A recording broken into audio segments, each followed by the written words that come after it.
than whom none more excellent. From Gods of the Morning, a bird's eye view of a Highland year, by John Lister-Kaye.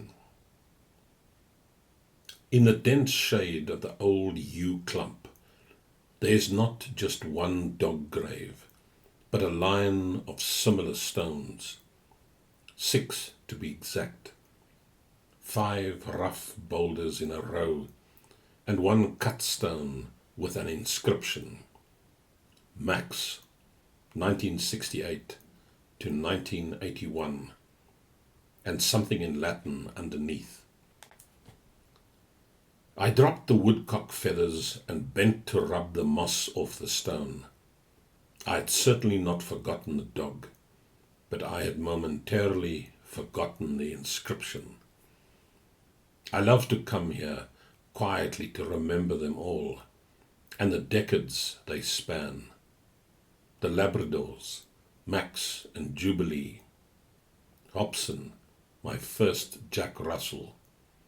Butch, another Labrador. Then Rough and Tumble, 2 more Jack Russell brothers. The most recent is Little Tumble, whose valiant terrier heart finally failed after 15 years of constant, unwavering loyalty. We didn't plan it, but dogs have always been an important ingredient in our Highland lives. My first Max, a yellow Labrador, was bright, alert, desperate to please, and as a consequence, very easy to train. I learned early that a well-trained dog was a useful adjunct to studying wildlife. Over the 13 years of his life, Max found hundreds of ground nestling birds without ever harming one. He would tell me with a glance and a wag of the tail if we were close to deer or foxes, hares or rabbits. He located exciting finds such as the capercaillie, ptarmigan, dotterel, and woodcock nests, wild cat dens, otter holts, newborn roe deer fawns, and, on one occasion, a woman who had suffered a heart attack and collapsed into the deep heather in the dark. Max saved her life. We rushed her to the hospital just in time. On many more occasions, by adopting the set position and freezing as a scent, he would warn me that other wildlife had recently passed through. If you've had an exceptional dog, when it dies and you want to replace it, the spectre of invidious comparisons looms up like a fog. Max was my bachelor dog. He was my only child and loved one, my constant companion through good times and bad. The more cherished because I had nursed him back from puppy distemper at 9 weeks old, and because he bridged 2 great changes in my life. The first, moving from England to forge a home and a career in the Highlands. And the second, marriage and the birth of my children. Only 10 days after collecting him from the breeder, Max had become wretched and fevered, a blonde, limp bundle, unable even to lift his head. The vets told me there was no hope. Reluctant to give in, and more out of distraction than from expectation, I teased drops of milk and glucose into his throat through a pipette. He clung on. By day he lived inside my shirt, and at night I fell asleep with my hand on him in my bed in an attempt to monitor his fluttering heartbeat. After a week he began to rally, and after 3 weeks I knew he would pull through. I had a puppy again, but by some unforeseen mutual alchemy, a special bond had taken root. He grew up to be intelligent, intuitive, and loyal beyond any definition of absolute dedication I could have imagined.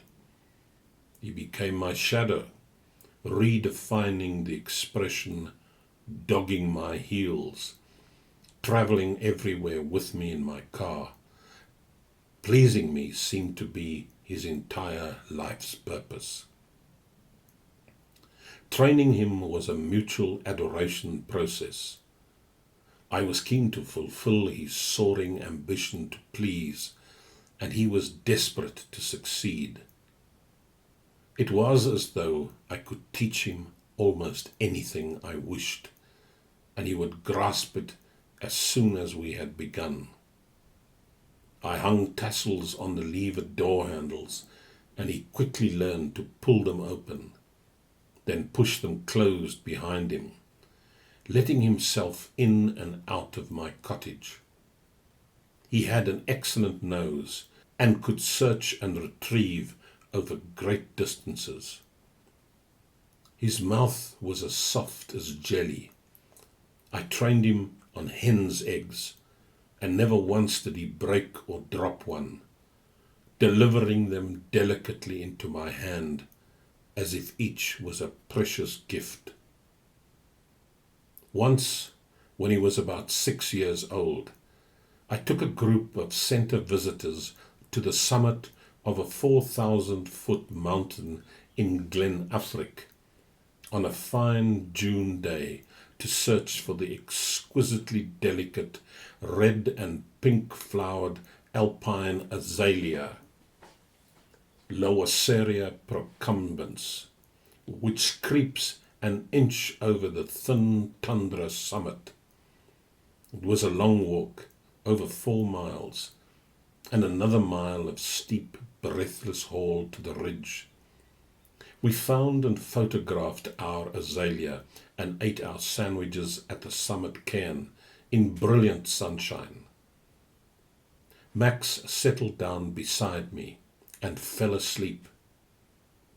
Then we slowly headed down. At the bottom of the mountain, a woman named Kirsty suddenly realized she had left her binoculars at the cairn. She wanted to go back, but I pointed out it would take at least an hour and a half. It was already 4 in the afternoon, with more than 4 miles still to walk to our vehicle, and 5 other guests all keen to get home for tea. I could not let her go back up the mountain on her own. I told her not to worry, and that I would return for them myself the following day. She wasn't happy with that, worried that it would rain or the binoculars might be stolen by other climbers. It was a tricky moment. I could feel the others glaring at me, all agitating to get home. I looked at Max. A proposition loomed up that might allow us all to continue walking out.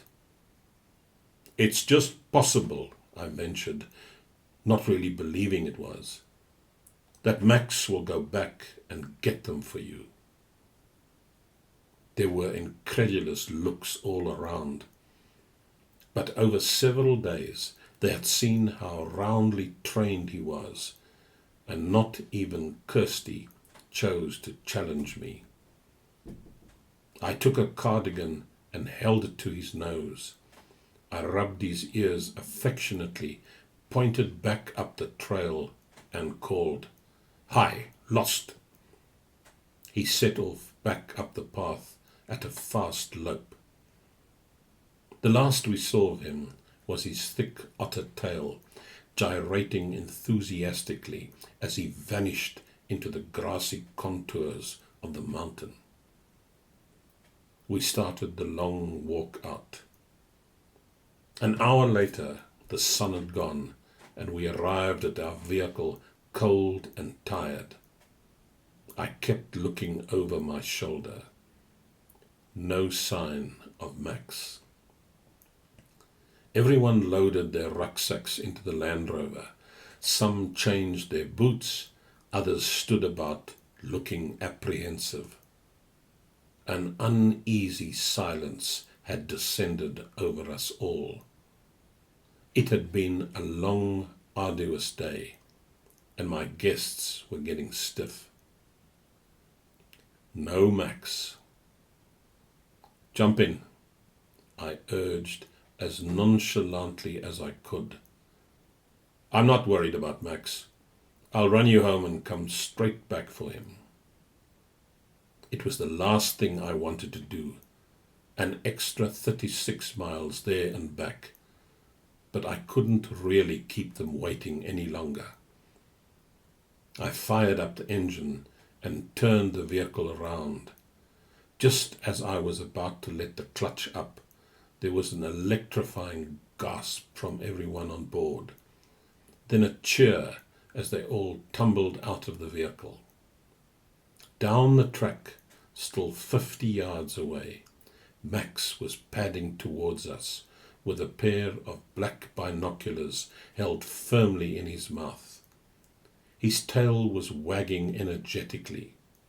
His eyes shone with unfettered canine pride. Kirsty burst into tears. I hated to be parted from Max, even for a day.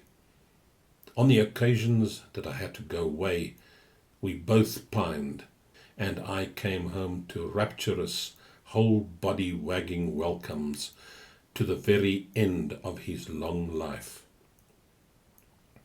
At the age of 13, a good age for a Labrador, he suffered a stroke, and a little while later he died, swiftly and painlessly, with his head in my lap. I mourned him then, and I mourn him now. I knew in my bones I would never have another dog like Max. Such is the price of love that, whether we resist it or not, some small part of us dies with the beloved, so that, as we emerge from the moment, we know in our hearts that nothing can ever be quite the same again. I buried Max beside the yew grove and planted 13 daffodil bulbs on his grave, one for every year of his blessed life. Soon afterwards, honouring a local Highland tradition, many country houses have dog cemeteries with walls or railings around them. I erected a small stone, carved a Latin inscription, Quo non praestantior alter, than whom none more excellent.